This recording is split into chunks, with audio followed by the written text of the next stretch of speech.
welcome back to the vlog. Today's a Friday. I'm super lucky today because I have no work. It's a day off for the whole company, so I'm enjoying this Friday. Actually, I had quite an eventful morning.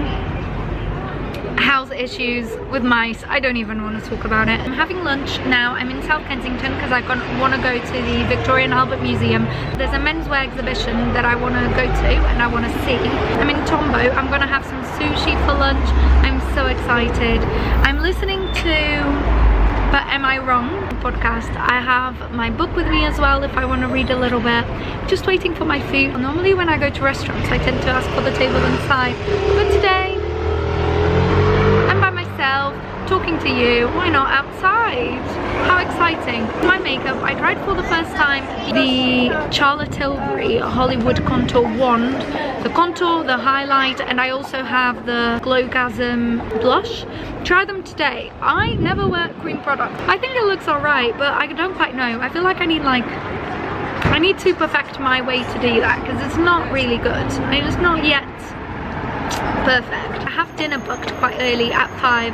That's why I don't want this lunch to take too long, even though it's already 2 o'clock.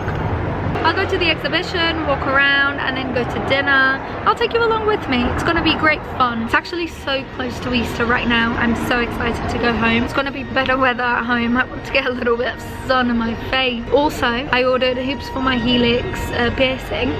That should be arriving today. Really excited. It's gonna be quite tight and I want it to look kind of like that. We'll see. We'll see if it works. I'm still reading the same book.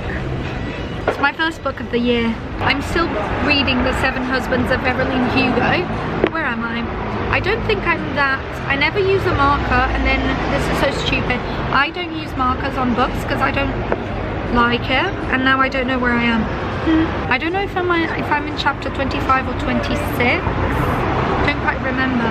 I think I read a little bit more than that, but these are the ones that I remember for sure. So I'll pick that up from today. I want to continue with my podcast as of right now though, while I wait for my food. This looks phenomenal. Today I woke up with a little bit of a headache, but it was because yesterday I was watching this TV show with my housemate, which is amazing. It's a British TV show. I don't know the name of it. I'll put it on the screen, but it is a murder TV show and it is so realistic. Or like the pace to it is a lot slower than those TV shows where they found out everything that happens in one go. A season is a murder basically, and you follow these police people around, and oh, it is so nice. And there's really the exploration of the duality of personalities of the characters. It's really fun to watch. So I put it on the screen, give that a go. I'm really enjoying it, but it's really emotional, so I cry a lot while watching it. I cried so much while watching it that yeah, I woke up today with a little bit of a headache. That was because yesterday, right before we went to bed, we were watching it and I just bawled my eyes out. I was bawling my eyes out the whole time. It was awful. Great show though. I really enjoy it. Just like the sushi, delicious. A mí me gusta el sushi. I have a salmon one and I have a prawn tempura one. 10 out of 10. Very happy about this. I'm now at the V&A. I got my ticket. Got a student ticket as well. And now I'm going down to the exhibition. It's called Fashioning Masculinity, the Art of Menswear, and it's in partnership with Gucci. Fun and very exciting.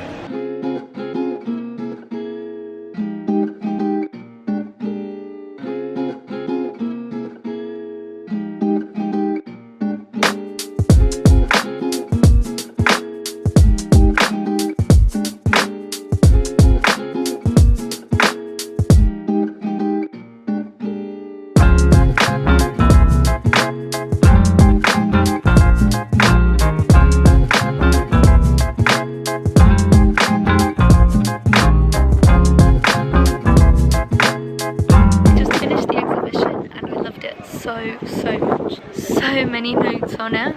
It was so interesting. It had very interesting points about gender in garments. It started with a section of like undergarments, and that's when you had men's undergarments from t-shirts to like pants. And then it also had a section about binders, and that's talking about the LGBTQI community and the relationship between undergarments and gender expression. Also in that section, it touched on Armani's suit, which apparently used to be very structured before. The structure underneath the corset and everything was taken out, and it was saying that the suit was not a garment without a gender. It required different things from different genders, such as a lot of softness from men and required strength from women. And I liked it. I liked the way it was put. It was like, even though it is worn by the two, it is intertwined with gender in another way, and I thought that was really interesting. After that, we went through the overdressed zone, which was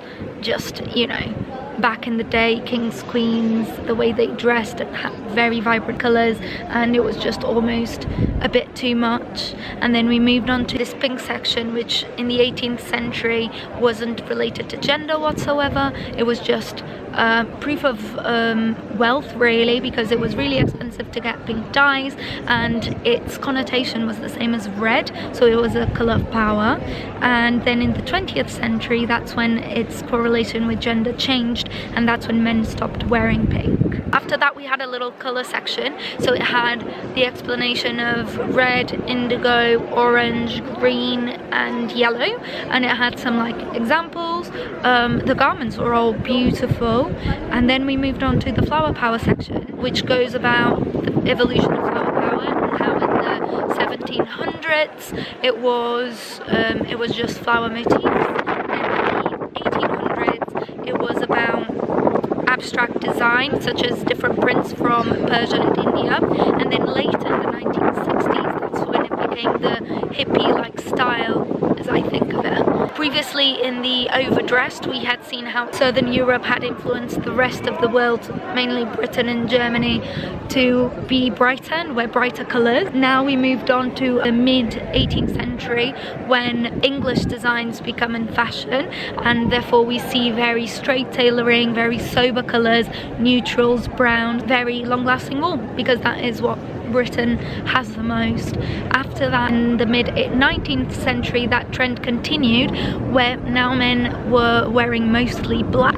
It was called the era of the men in black, because men would wear all black. Instead of using colour as expression, they started using different kinds of tailoring and more of a tailoring detail to make a garment look good. Then we move on to street style. Styles in post-war cities, such as Berlin, for example, that said no to uniformity and austerity and wanted to say no to the rigid tailoring, as well as to stop the idea that men don't care about what they're wearing. And this was characterized mostly by quite high heels, a lot of leather, short shorts showing a little bit more skin, which I guess was unusual for men.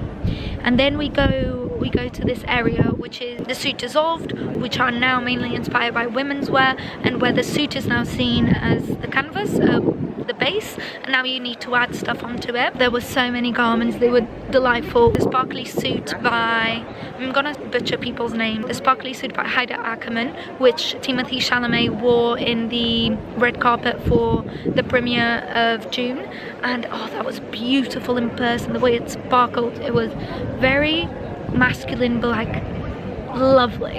And then the room after had 3 beautiful garments. Oh my god, I have never seen anything like it. It had the tuxedo suit by Christian Cipriano, which was worn in the Oscars by Billy Porter.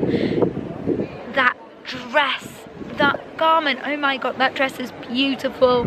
I would pay that much just to see that dress in person. It is really like big and oh, love it.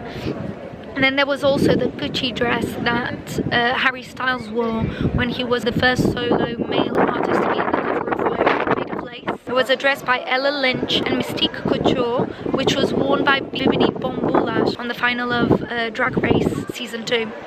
Oh, what a beautiful exhibition. I loved it. I loved it so much.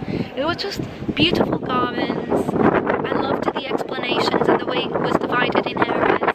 Lovely, lovely, lovely. 10 out of 10. What a nice day. I'm having a lovely day, guys.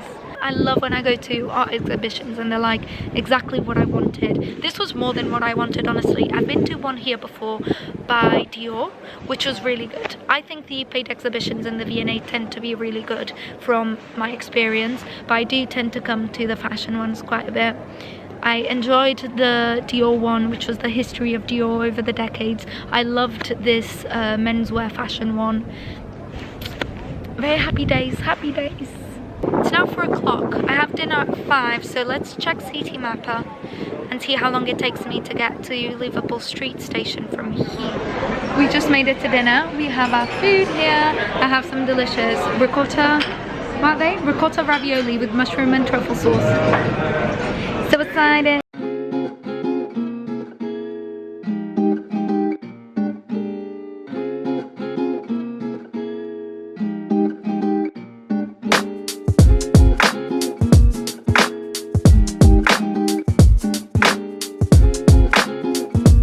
Here we have the Shard, the Sky Garden, Tower Bridge, Canary Wharf down there.